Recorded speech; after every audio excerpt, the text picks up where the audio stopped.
here to talk about the imposter syndrome and some ideas that have come up in the past for me of how I have tried to overcome this that I deal with, and I relate to a certain type of imposter, and ideas on how you might be able to push this past what's in the way.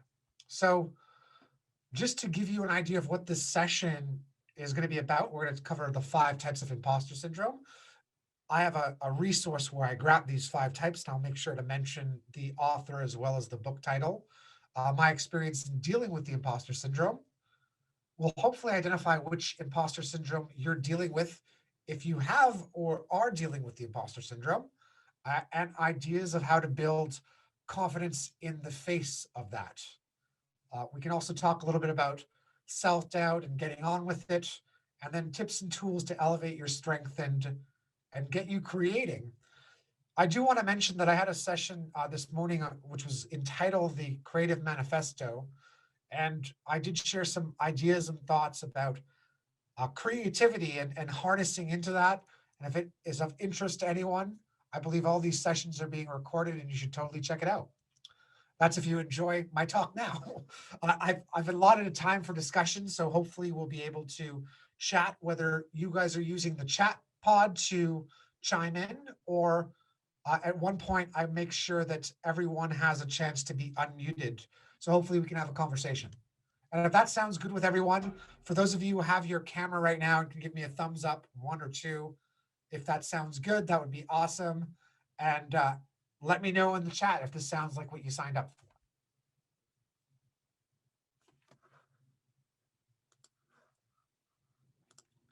Cool. Okay. Let's start with this first slide that really hit home for me, which is the fact that 70% of people at some point in their life have dealt with the imposter syndrome. The idea of feeling like a fraud or where they are in their career was completely based on luck and had nothing to do with skill. It's hit 70% of us. And that own percentage, while it might not be true for people as they've developed their craft or at certain points in their career, it really does humanize this feeling that does come across some of us as artists or just people in work. So, with that said, including me, I really don't want to be up here right now. This has to do with a few different things. I get this feeling, a nervous feeling, every single time I present. And I would say that there's always a little bit of self-doubt that happens before I speak in front of a crowd. No matter what medium I speak towards, I am someone who I would say over the years has become much more comfortable presenting contents with what I'm an expert in, which is video editing and motion graphics. And how I train is I speak behind a mic and I show an application in the background. So presenting in this fashion to you with slides and being able to look at the camera is definitely outside of my comfort zone and something that I have a little bit more of an imposter syndrome thought that comes over me every single time I do this. I identify with a certain type of imposter, and this is slide is not to show the stuff that I've accomplished. It's more to kind of say that even with some of the accomplishments that I've done over the last little while, in the last 5-6 years, I still have self-doubt in everything that I do create. And to be honest, it hasn't gone away, but I've found different ways of dealing with it and noticing how I talk to myself. Nick, just a quick question. Yeah. The slides, people aren't seeing the slide. Are you going through the slides? Or... I'm totally going through slides. Okay. So that's not good at all. Let me try this again. I stopped sharing my screen. If you can try sharing the whole screen rather than just the window, that might be a solution. Yeah. Can you guys see my slides now? Yes. There we go. Thumbs up. Yes. Okay, so let's try that again. There was this one time, this brings up one of my first presentations for Adobe was in 2014 in Toronto. And it was in front of a design crowd of over 250 people. And I was very excited to show this new technology that was built inside the app, which is new tracking features at the time. I got into a groove and then asked the audience to applaud. And I discovered that my screen had been frozen to the audience for 5 minutes and no one had told me. So and it had to do with Wi-Fi in the area, but it was like one of these things where it's like, oh wow, it's like you got to start over again and try. And anyhow, so going back to some of my slides here, which you might have missed about the imposter syndrome. This is actually a shot of me at Adobe Max in 2018. At that time, I was feeling like an imposter because the room size that I had used to present in front of, which was somewhere in the middle between 50 and 200 people, had expanded towards 700 people. And the idea, the fact that now that there's more people, there's definitely someone in the audience who is going to know that I am an imposter because there's more. These were some of my credentials that I had showed up earlier. And this is kind of the idea that I sometimes get when I feel like an imposter, that I'm running away from my dreams. So if you're dealing with the imposter syndrome and you have some of these thoughts or are kind of curious if you are dealing with the imposter syndrome, ever feeling like a fraud in your career, the idea that despite extensive experience, you still feel unworthy of your accomplishments. You may be sitting on project ideas and creative deadlines for fear of failure. You're spinning your wheels with self-doubt because you can't even start a project. And another idea that you're lacking the self-confidence to stretch into what you can create, maybe looking to take a leap. Some of the references that come from today's slides are this book here. It's The Secret Thoughts of Successful Women, and all about the imposter syndrome, but I tell you that it's equally for men as it is for women, and kind of covers the ideas behind this. Valerie Young, who I actually had a conversation with the first time that I presented this 3 years ago at NAB, just to bounce some ideas. So this is me sometimes dealing with the imposter syndrome on vacation, trying to be laid back about creative projects. I am not doing a great job anyhow. So this idea or feeling that comes over me of like what's really going on and who am I to try to create this and share this with other people who are clearly more excelled in their career than me, who definitely have more knowledge than me, who are smarter than me. The list goes on of excuses that can fill or come to mind in my head. This is the idea of what happens when I start a long form project. I'm not going to say short form, a feeling of being overwhelmed. And in terms of some of the imposter syndrome types that I'm going to mention to you, I identify with the expert. So this whole idea of I need to have as many certifications as possible in order to be relevant and teach other people. So the more certifications I have, the better. And I need to go over applications thoroughly in order to be able to share my knowledge and learnings with other people. One of my first experiences where I really had to get over a hump of the imposter syndrome was when I was asked to be a video editor on this project called My Father and the Man in Black. And I was able to be a head editor on this documentary, which was about Johnny Cash and his second manager, Saul Holliff, who lived in London, Ontario, and that's about 2 hours outside of Toronto, Canada. I was asked to be video editor, and I actually at first said, no, I'm not capable. And then I sort of embraced the role because the person that was involved and in charge of the project had really said, you got to jump into this. And it definitely was one of those projects where I had to overcome a lot in order to edit the final product. One thing that kind of helped and guided me through that experience was a book that I had read a few years before this, and then I reread during this project, and it's called My First Movie. It's a bunch of interviews, 20 interviews in total, and the author, Stephen, sits down with some major director names who talk about their experience of their first movie. And one of the takings away from each of their experiences is that in most cases, 70% of the things went wrong on the movie set. In other cases, it went extremely wrong.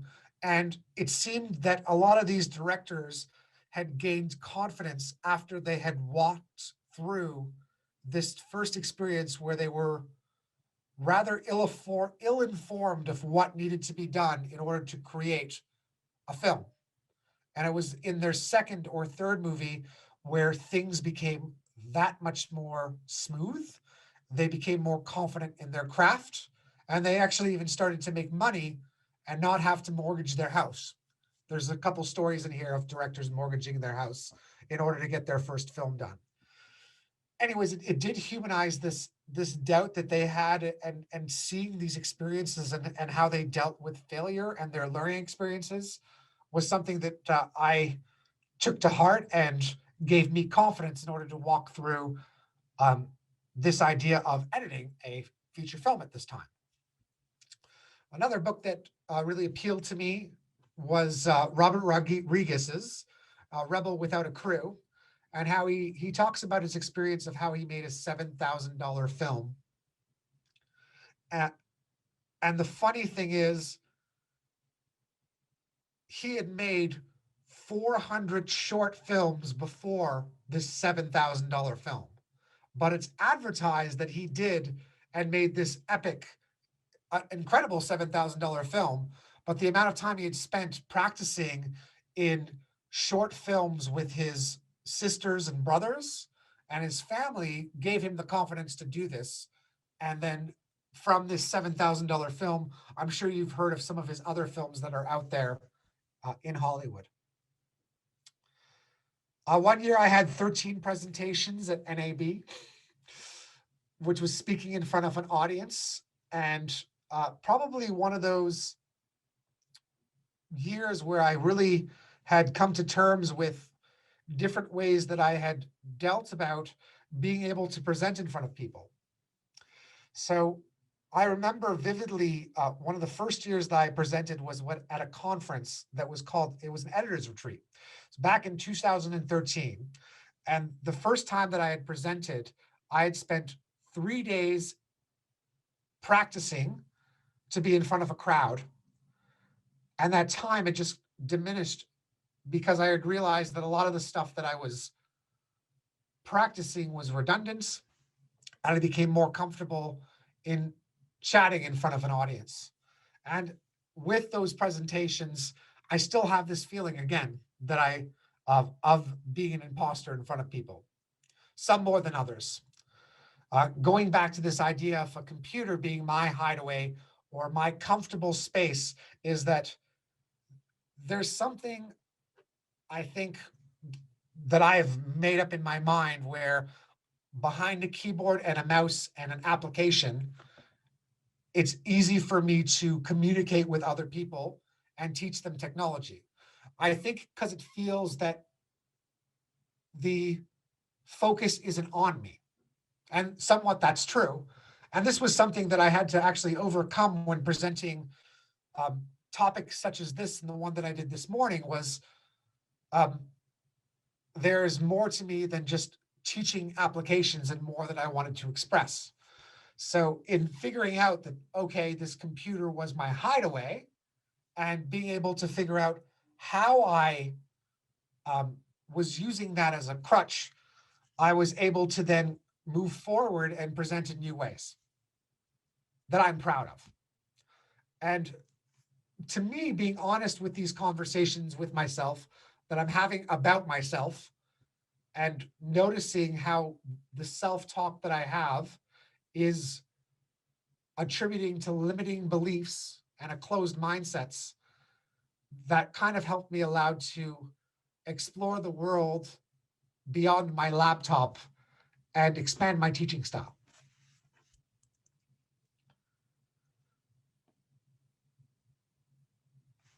In my experience of dealing with projects, something that I try to encourage, and I did this morning as well, is to try to avoid the reactionary workflow.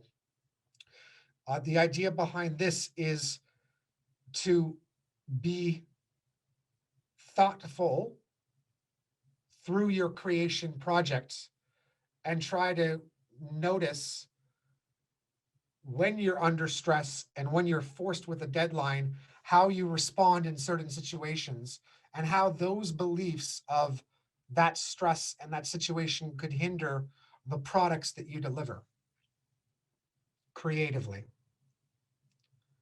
As someone that deals with the imposter syndrome, another concept that really hit home with me was developing, when I was learning new concepts and trying new skills, safe places to, let's say, fail or learn that I was comfortable with and expressing with, trying out new ideas, trying out new things that I could teach or workflows. So finding these places, which could be as simple as just me getting on a Skype call with 3 people or colleagues that I feel comfortable expressing myself with, running ideas on, or presenting in front of a smaller audience before presenting a topic in front of a bigger one, gave me confidence to sort of step forward and move past that imposter syndrome. So educating yourself is, of course, important, and embracing the unexpected. On and outside your computer if you're a technologist like myself. So when dealing with the imposter syndrome, maybe the first step is to acknowledge how this gets in your way. And speaking personally, one of the things that I've done for myself is to practice breathing techniques. Some of these breathing techniques are just as simple as focusing on my inhale breath and my exhale, specifically when I'm recording content or speaking in front of a large group of people. The other just comes with meditation. And meditation has many different flavors. Sometimes meditation could be, to a lot of people, it's working out.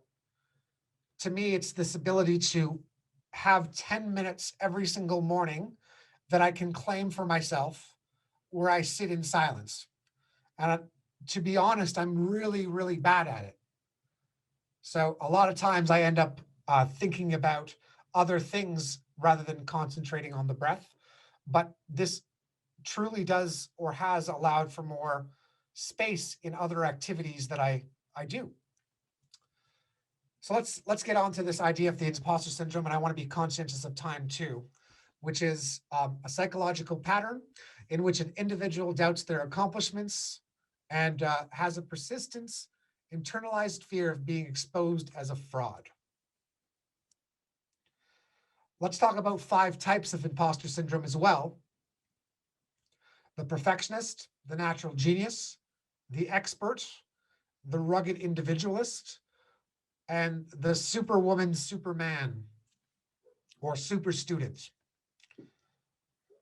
We're going to break down each of these and then give an idea of how you might be able to reframe your own thoughts to break out of this imposter syndrome pattern.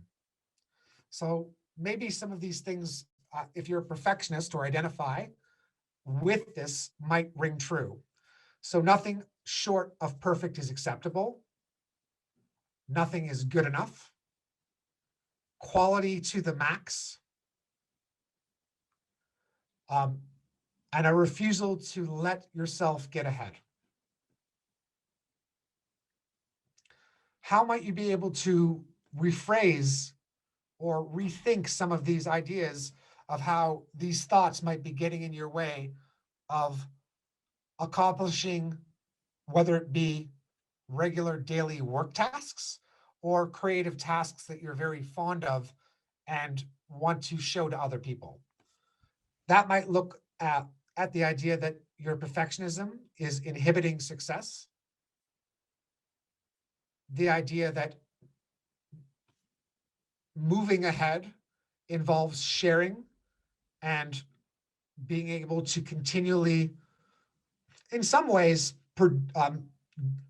share content with other people in this social media driven world. Another reframe could be to think about modern companies, and a lot of social media companies that are selling for hundreds of dollars on the stock market right now were completely different ideas to what they are now. Like completely different, to the fact that you can look at Instagram. I believe it's PayPal, which was a cryptocurrency company beforehand. Several other brands that we know are ingrained in our minds were, even YouTube, were completely different concepts. But then they during the process of selling their business idea to people that they wanted to work with, they rebranded as they went along. And also think about how the perfectionist idea or being a perfectionist might impact those around you. So the natural genius, you're born with true competence. Ease and speed is what matters the most in both creative as well as your daily work. It's important to get to the top without any effort. And if this were meant to be, it would be way easier than what it is. I think some of the reframes that we can look at here is that effort is in some instances greater than ability. Putting in effort, the idea of continual learning. Ease and speed come with experience. And I will say, as someone who's studied video editing for over 20 years, it's amazing to think sometimes how fast I can absorb certain procedural workflows in a specific application.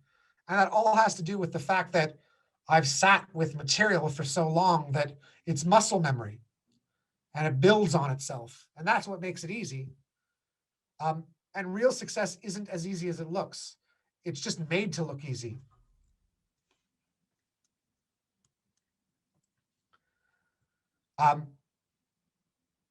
Here's a quote for the natural genius reframe, if you want to take a look. A lot of times when you see a complete book, you don't see all the struggle or the 20 to 30 drafts that happened before it got published.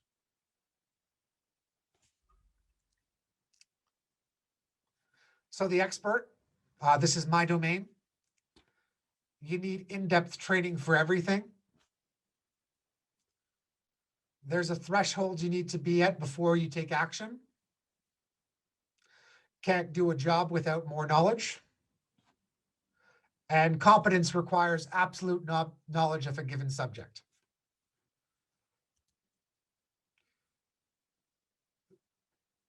Some of the reframes that you can do are be comfortable with not knowing it all.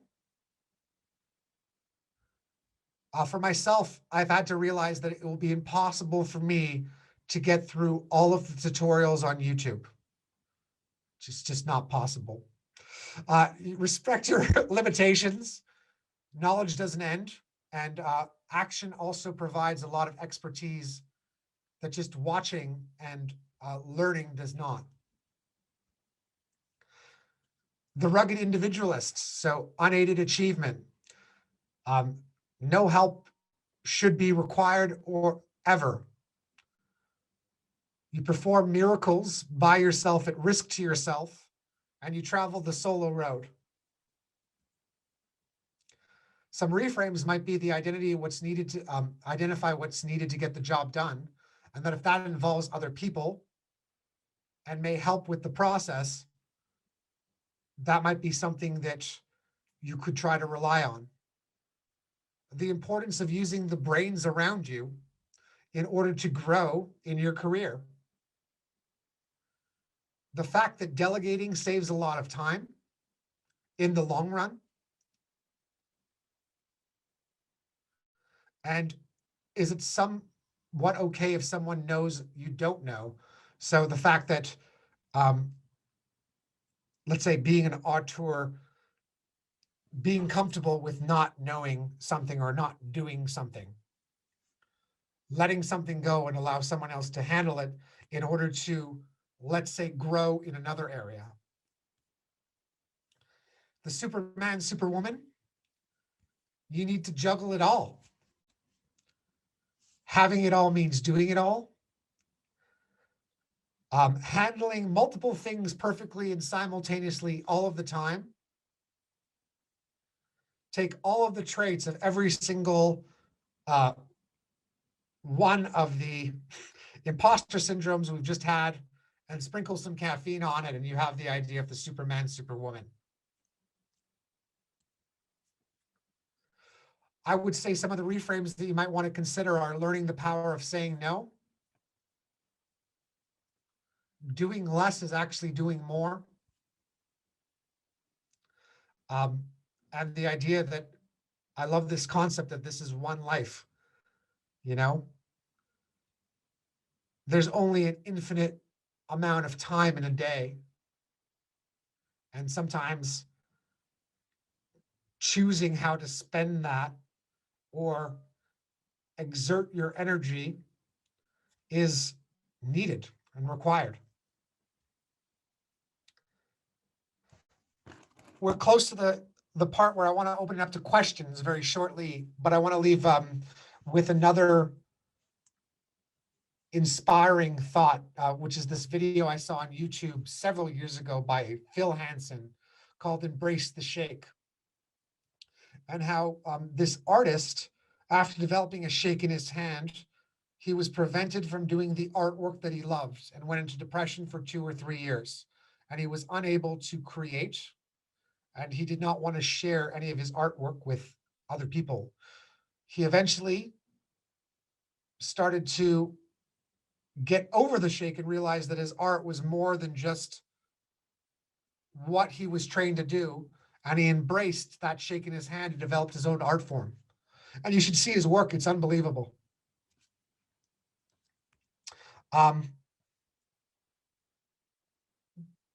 That's pretty much it for slides, I'm going to say.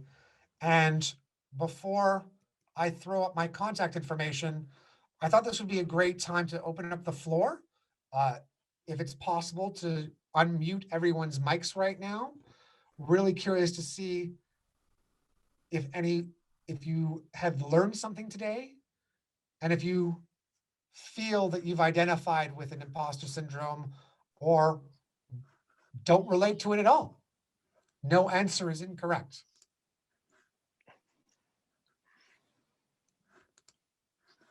So I was surprised to relate to several, actually.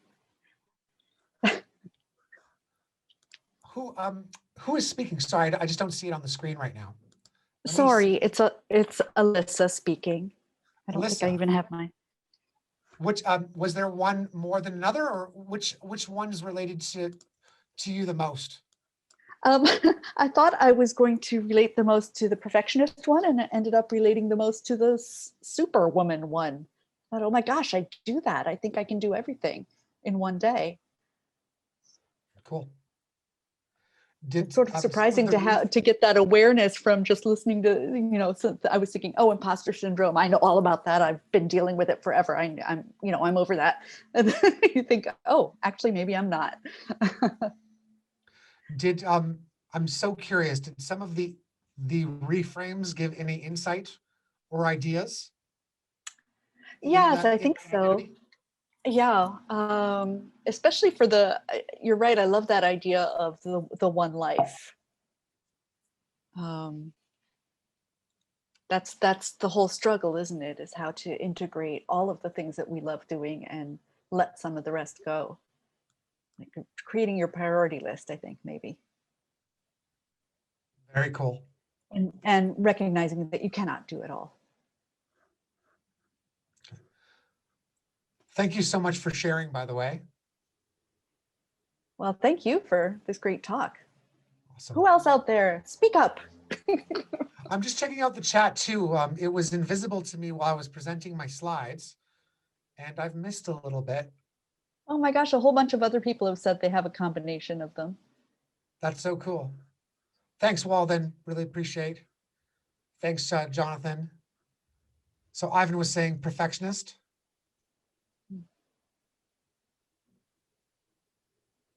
Others work difficult. I see. Yeah. What about, I'm just going to change my view. Anyone else want to share? Hi, this is Gary. One thing I've discovered, which I wasn't aware of, is that I'm not any one imposter, but I have qualities of a number of them. So nothing is ever good enough. I should do this by myself. I can't do anything because I don't have the right education. So it's a little of everything instead of, 100% of one. And Cool. Thank you, by the way. This was great. I really enjoyed it. I really appreciate that. Thank you, Gary. So so you're relating to little pieces from each of the imposter syndrome types. Yes. Okay. Did any of the reframes from any of the types ring stronger than others? Well, I understand that perfectionism inhibits success.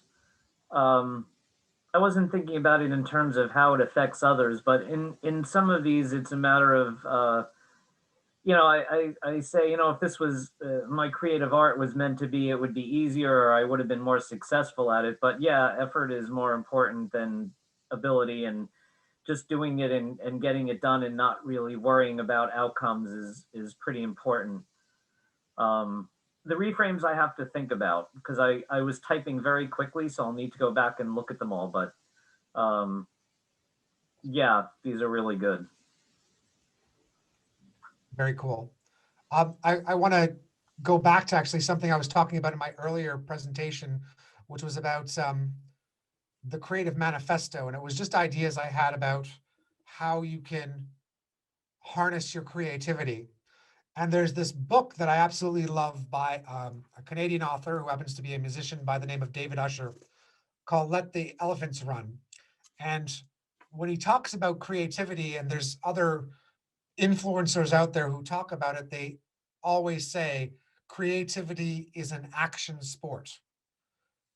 And the minute you realize and take that action and move forward and start to look at if what you're doing is serving you creatively, as well as how to go about achieving your goals, a lot of power comes in that. If anyone wants, by the way, I'm more than happy to share either deck from my presentations. I will give out my email information at the end of this so you guys can contact me. Yeah, Nick, thank you. This was just you're to put yourself out there. It's a vulnerable explanation that you go through. So thank you for sharing the insight on it, because it has been something everybody's winging it. In a nutshell, everybody in the whole world, everybody around the world is just sort of winging it as they go. And when you have knowledge about this, especially when you get into creativity, it could go any direction.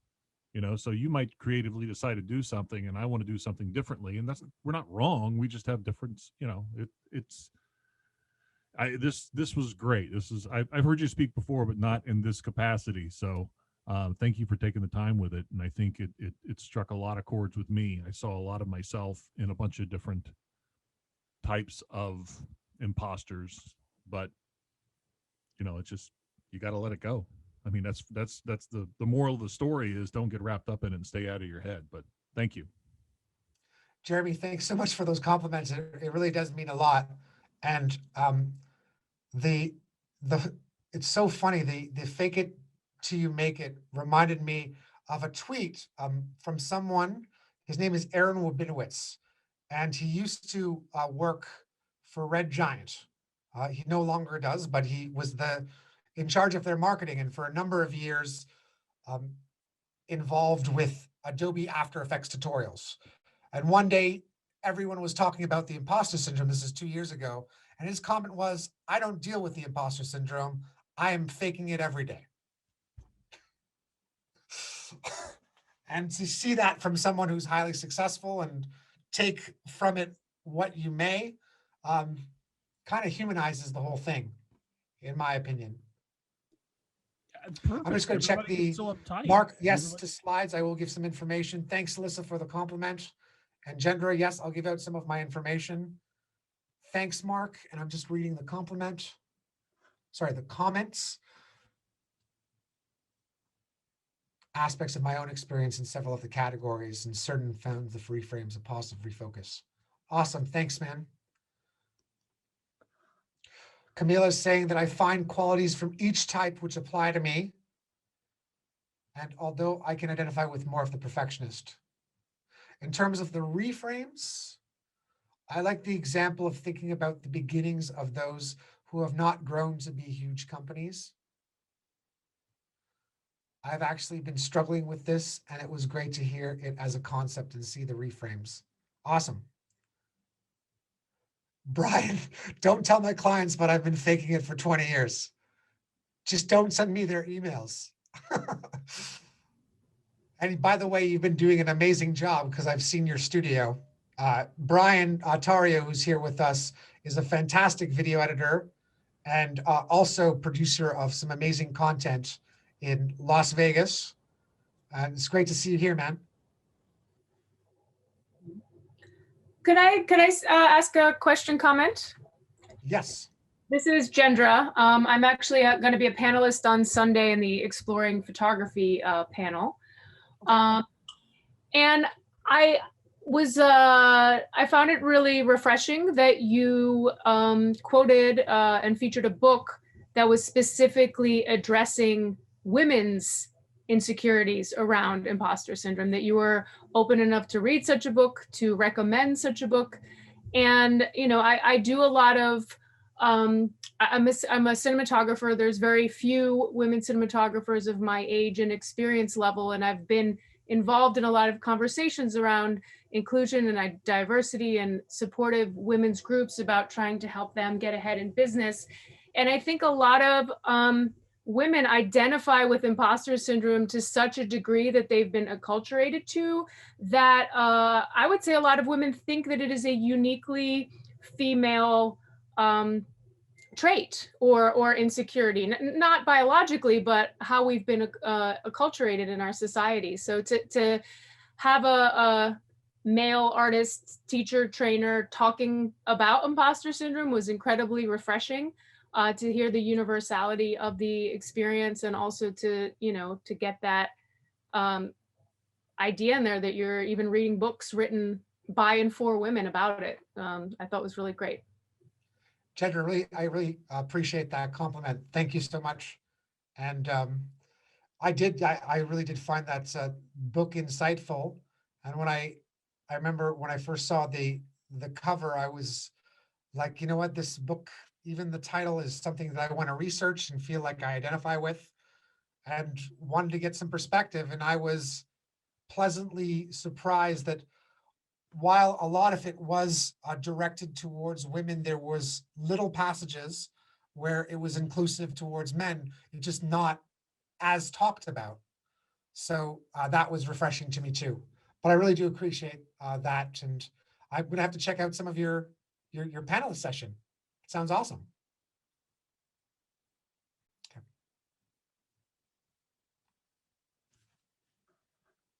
Awesome. Thanks, Jeremy. And yes, we do have 5 minutes left in the session. There's a thought here from Lori I wanted to share, which was having imposter syndrome implies that despite your fear that you are not worthy, you have gone ahead and done something anyway. Is that not already pretty awesome? I love it.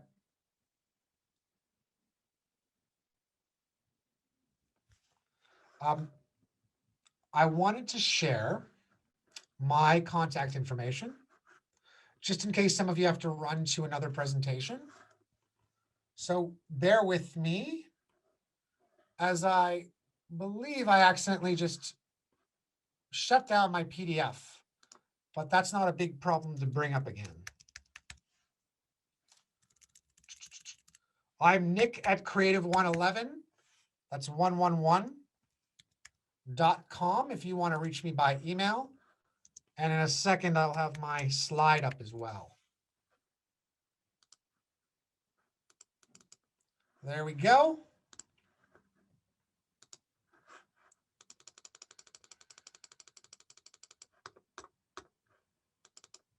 Probably easier just to type in the last page. There we go. And we don't see your slide. Yeah, Nick, you're not. I'm sharing it right now. I haven't got it up. Oh, there we go. Excellent. Can you guys see that? Yep. Awesome. And please email me, add me on Instagram, LinkedIn, Twitter. Want to chat? I would love to. And I really, again, I appreciate everyone who shared in this presentation, because it helps with this topic. I do appreciate everyone's time today and being able to share something that's a little bit vulnerable to me. And the fact that everyone is still here and got something from it makes me really happy. So thank you.